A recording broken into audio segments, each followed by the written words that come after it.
Hey, what's up everyone? Welcome back to my channel. It's been a minute since my last video, but let's just get straight into it.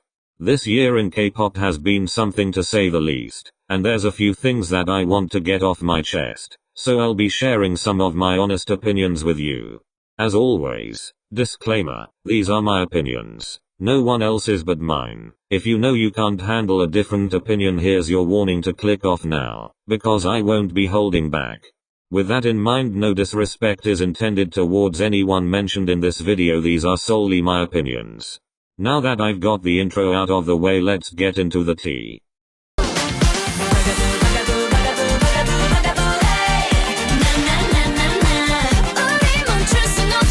Now this one's a hot take and I know some of y'all just got triggered real quick, but hear me out. I've noticed that within the K-pop community there is a large proportion of people who just don't like BTS period. They hate seeing them grow. They hate their success. They hate that the boys are reaping all the benefits of their hard work and talent. They are just mad and bitter people generally. And so with that being said, they say absolutely any and everything to diminish and discredit BTS to the extent by which they pretend they prefer their older catalog of music because of the change in BTS's more recent releases. Because if I asked these people to name their favorite songs off Dark and Wild, it would get real quiet. But anyways, stop generalizing these people with people like me who actually fucking love the boys but just don't like their newer releases. People not liking their newer releases does not equate to not wanting to see the boys happy. I simply don't fuck with the music. At the end of the day, BTS are at a point where they are experiencing longevity and are adjusting their sound to fit current moods and trends, and I appreciate that. They have a global audience to cater to. Also, artists aren't frozen in time, they gain experience and wisdom, so with that their music will constantly evolve. This is a good thing, but if you ask me to choose between Second Grade and Dynamite, you bet your ass I'm choosing Second Grade.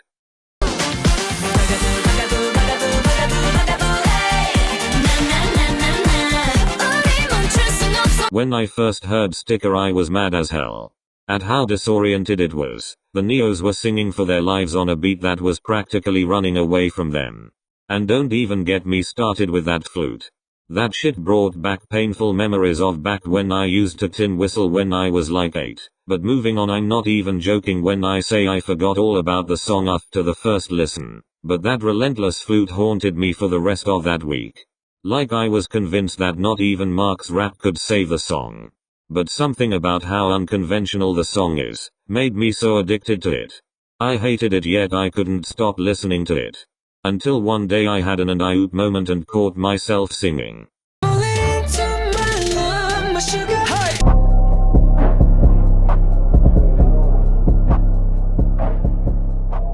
But in comparison to a lot of the boy group releases this year, this in my opinion is probably the most experimental, and that's what Neo is all about, I guess. The song is unique. I've actually never heard of something like it before. Sure, it's got that SM feel to it, but try explaining this song to someone that's never heard it before and I promise you they'll look at you like you're crazy. There's a reason why no one has attempted to cover it, and that's because no one can. It's a song where you either fail terribly or execute it perfectly, and NCT did exactly that, and it still blows my mind. K-pop perfection, dare I say.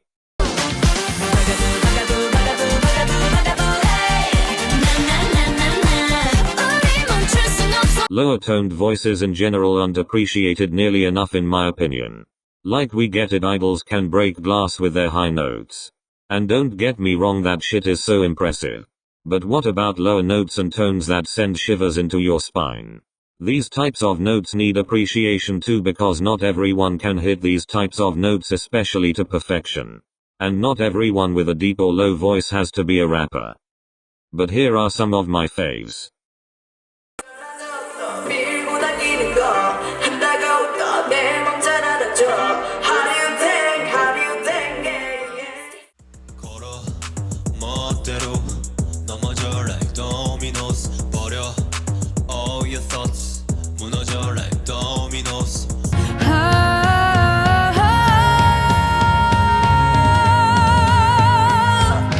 I'm off the deep end, watch as I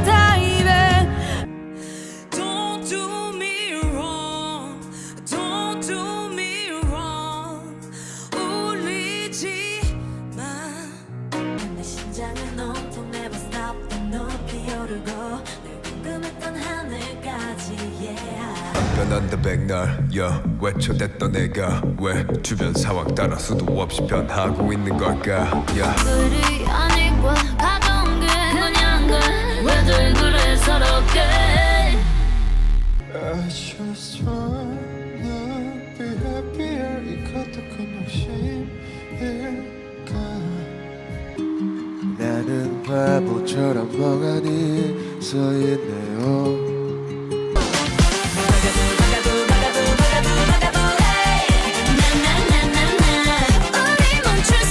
A lot of people don't like that some YouTubers react to K-pop and force fake reactions. And I get it.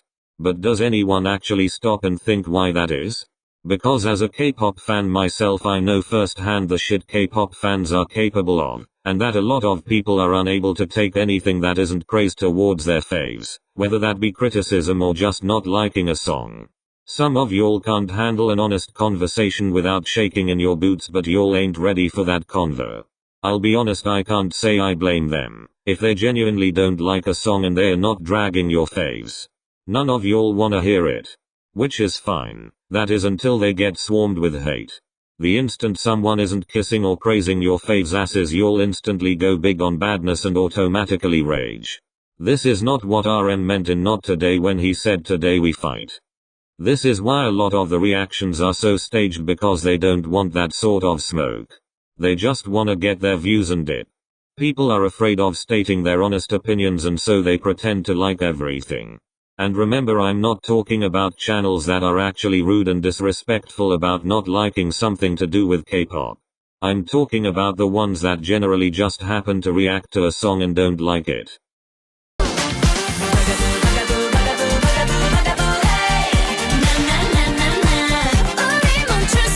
A lot of people love to act like Gyo over dances, but y'all are just not used to idols giving 110%. K-pop fans learned a new word and ran with it as per usual. Momo is an exceptional dancer and probably top 3 in Twice when it comes to stage presence, and not to mention definitely one of the best dancers in 3rd gen overall, but on a Twice stage Gyo eats everyone up and leaves no crumbs. The way she immerses herself in performances, the facial expressions, the consistency in energy, the powerful vocals and the attention to small details. Yeah, no one's touching her. And the fact that she's not in the dance line is criminal. Yeah, I personally blame JYP himself for that. She puts in the motherfucking work, and you can tell from her 10 years of training. Because the bar for performance in K-pop is in hell. You'll confuse an idol giving a powerful and energetic performance for overdancing.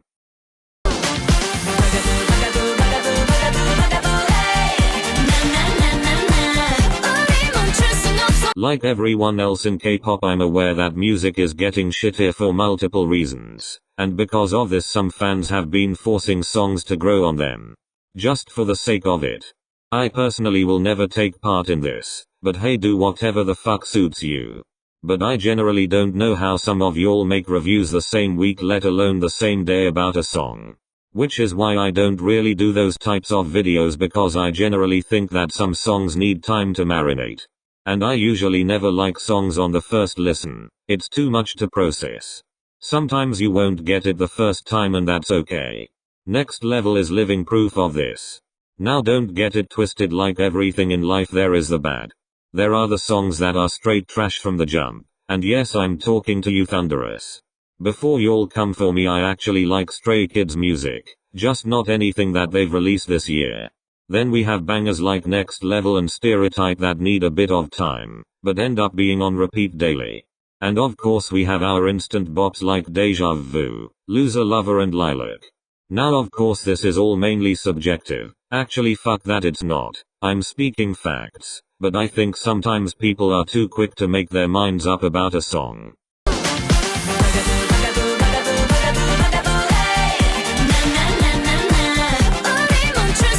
Not a single sickening stage from Aespa this year. You can't have bangers like Savage and Next Level and the stage presence isn't matching up. They've got the talent, the insane vocals, visuals, and their concept is so unique, but their stages are so bland. They don't have to dance their asses off like everyone else, but do something. Their stage directors think putting the AE members and member cuts it. Like no, where's the remix? rearrangement, dance break, some shit about Kwang, yeah I don't know, just something. SM always does this when it comes to their girl groups. Narvis didn't sacrifice herself for this. She would be disappointed. SM do better.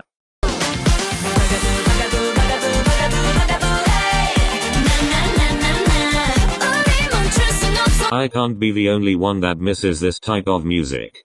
We want grown music but not like this. A lot of second gen and third gen groups were attacked for having minors in their groups, and now sexy concepts have now been wiped off the face of K-pop. As much as a good girl bad girl was a serve, JYP is a whole widow for having Suzy dance to this as a minor.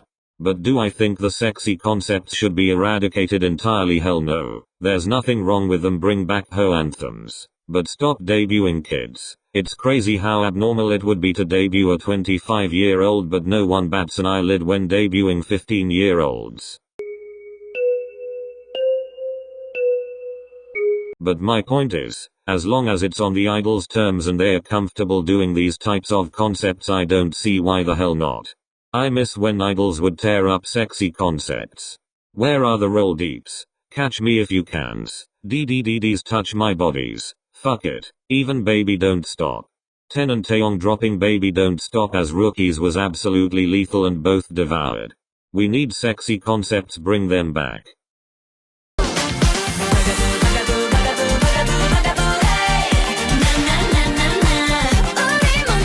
The sooner everyone understands and digests this, the better. Rap in K-pop is mainly used as an aesthetic and as a way to add diversity to the music. A rapper's purpose as a K-pop collective is to be a performer first and foremost before anything.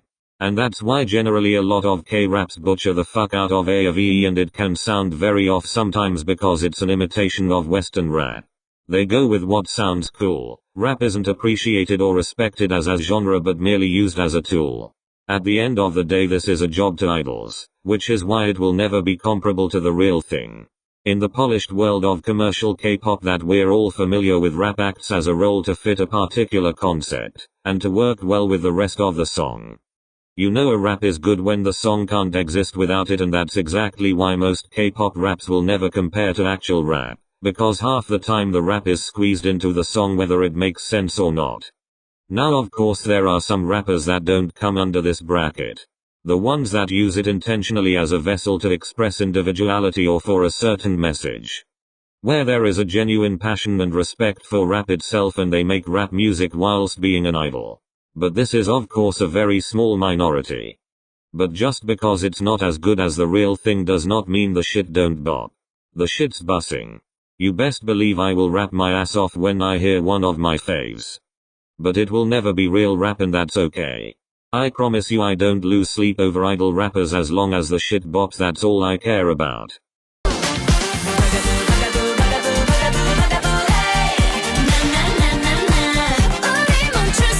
It took me some time to realize this, but there is nothing remotely special about P Nation. There is no P Nation brand. Aside from the fact that they acquire idols and obviously it being run by Psy, nothing about it makes it distinguishable. As someone who is a fan of both Jessie and Hane's music, I think joining P Nation worsened the nature of their music. Prior to P Nation, Jessie's music was very diverse as she had a range of different styles, which is also very similar to Hyuna, who has hits for days. But now both seem to be playing it safe with trends, which in my opinion has made their music less interesting, and it's quite sad to see. Especially for Hyuna because of her track record. And this only proves to me that P Nation doesn't have much to offer its artists other than a platform to fall under, sustaining their artists' careers and keeping fans entertained. Of course, allowing their artists to have creative freedom is great, but people need to stop hyping the company for acquiring these soloists. Because whilst it may have been good for Hyuna and Dawn to join a new label together after their situation with Cube, P Nation equally benefits off making money from two established artists that don't require training of any sort. I think P Nation is yet to prove its individuality as a label other than a recycling machine for idols facing problems with their companies. And that brings us to the end. Thank you so much for watching. Please like and feel free to comment what you think about my opinions and comment some of your own. And don't forget to subscribe. Until next time, see you.